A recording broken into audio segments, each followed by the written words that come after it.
Have you ever wondered why progesterone or even how progesterone plays a role in your sleep? Have you noticed once you hit your 40s into your 50s, you can't fall asleep and you surely can't stay asleep like you used to? Like you used to hit the pillow and sleep all the way through the night, and now 3 a.m., 4 a.m., 2 a.m., boop, you are wide awake. Well, it turns out hormones can play a big role. Hi, I'm Dr. Carrie Jones. You're going to want to hit that subscribe button because I understand hormones can feel like herding cats, and I am here to help. Now, we're going to focus this video on progesterone. Estrogen, estradiol, does play a role on sleep. It does play a role, especially on your REM sleep. But I'm going to focus on progesterone because a lot of women realize when they take progesterone as a supplement that they swallow, they get better sleep. So let's break that down. And if you can't take progesterone for whatever reason, or maybe you're using progesterone a different route, like topical progesterone, you need some other options to talk to your practitioner about. All right, progesterone. Progesterone as a hormone in general is very calming. It's very soothing. It's very relaxing. That's all the brain actions it has. Progesterone, of course, plays a huge role in the uterus, but I want to talk about the brain stuff. So progesterone, when it breaks down in your body, it breaks down into something called allo, not the plant, A-L-L-O. Allo, it's short for allopregnanolone. Allo can cross up into the brain and it activates GABA. Your GABA receptors up there. GABA is your inhibitory neurotransmitter. It's your brake system. It's the part of your brain that's like, whoa, slow down. That way, you don't feel as anxious. You can sleep, you can rest, you can feel calm. So we have this nice brake system. Now we also have a gas pedal system, and they go back and forth. You don't want to be, all calm and relaxed or asleep all the time. We need some gas pedals sometimes. But it turns out, as we get older, our GABA declines just because of age, but also for women because of the decline in progesterone, which is definitely not fair. So why does progesterone work if you're taking it as a prescription that you swallow? And I mean bioidentical progesterone. So this might mean you're taking Prometrium from your pharmacy. This might mean that your practitioner's prescribed compounded progesterone that you swallow. I'm not talking about cream, and I'm not talking about injections or vaginal. Believe it or not, it has to be the progesterone you swallow that gives you the biggest bang for your buck. When you swallow, it breaks apart into many what are called metabolites. A-L-L-O, allo, is one of them. You don't get it from cream, you don't get it from injections, you don't get it from vaginal progesterone. So if you swallow your progesterone, you get that allo, and a lot of women go, oh, thank goodness I can sleep again. And they take their progesterone usually at night before bed. So they feel calmer, they feel less anxious, they're not as impatient, they're not angry. And like I said, they can sleep. Now, what happens if you can't take progesterone, or you've tried that route, you don't like it, and you're doing a different route, or you're just not able to take hormones in general? What else can you do? Well, thankfully, we can support GABA in other ways. So you're going to want to talk to your practitioner about the actual supplement, GABA. G-A-B-A, GABA. So GABA is a large molecule, and there is some research to show maybe GABA, when you swallow it as a supplement, it cannot cross up into the brain. To get up to the brain is a very tightly controlled border, and the border is called the blood-brain barrier. So the idea, some people are like, GABA doesn't work as a supplement because it can't cross up into the brain. Now, some people surmise that if you have what's called a leaky blood-brain barrier, just like you can have leaky gut or leaky skin, that GABA will just whoop, slip on through. Like the gates open and it will just go, and it has a positive effect. GABA is going to be inhibitory up in the brain. So while I don't want you to have a leaky blood-brain barrier, I do like that the GABA can have some effect. You may also, research shows that maybe humans can absorb some supplemental GABA in small amounts up across the brain. So if you take it as a supplement, whether or not you have leaky blood-brain barrier, your brain, that whole barrier in general, is naturally going to pull it across.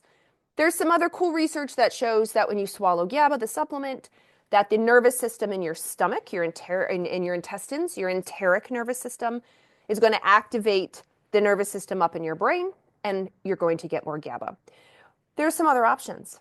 There's L-theanine. L-theanine is also GABA supportive.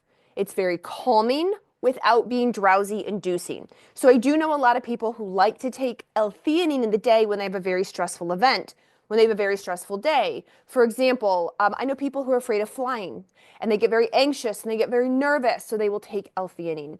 I know people who are about to enter a big meeting where it's going to be very stressful. They will take L-theanine.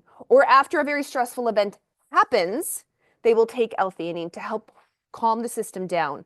But again, like I said, L-theanine is not drowsy inducing. So it could still help sleep if you take L-theanine before bed, because if you're amped up at a level 10 and you just need some calming action, the act of feeling calm can then help induce sleep. Another option is a wonderful herb called passion flower. Doesn't that sound lovely? It is a beautiful flower, and it has a lot of research behind it on helping to support GABA. You often see passion flower in sort of sleepy time teas or sleepy time blends because of how it impacts the brain and calmness. Now, passion flower is drowsy inducing. You do have to be careful of taking passion flower during the day, or even like if you were driving or something, operating heavy machinery. Be careful with that passion flower. Stick with it at night before bed, so that you get the drowsy inducing aspect of it and the calming inducing aspect of it.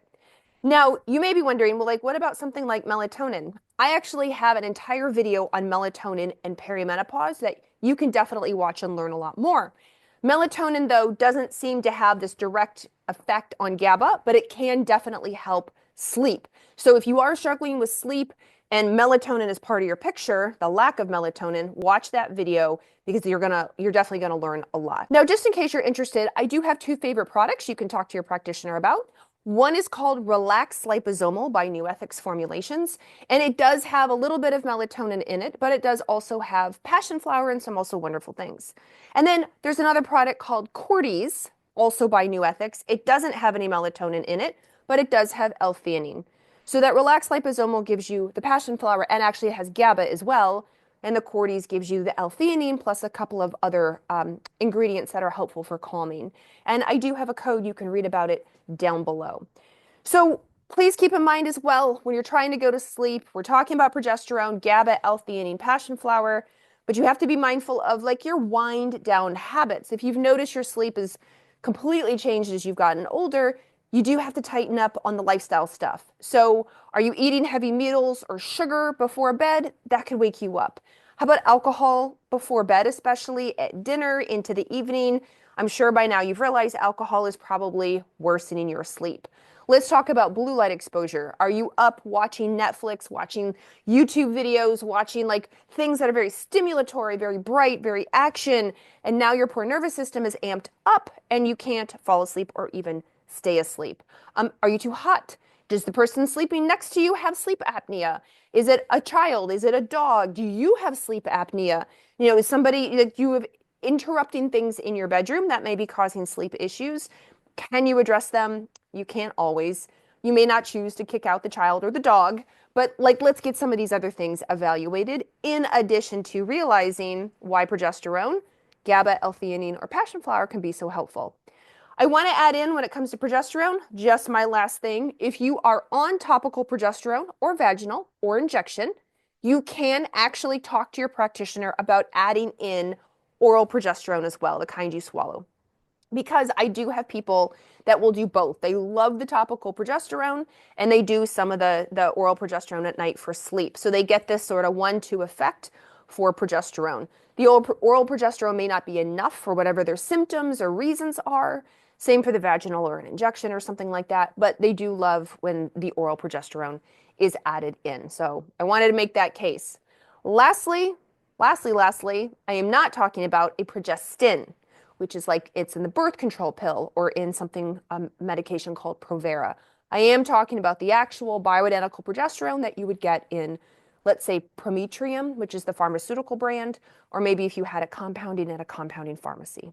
So I hope that helps. Now you understand what's going on with sleep, how progesterone plays such a big role. Maybe you've noticed a difference. You've started progesterone, you swallow it, you're sleeping better, you're feeling better, but you weren't really quite sure the mechanism of action.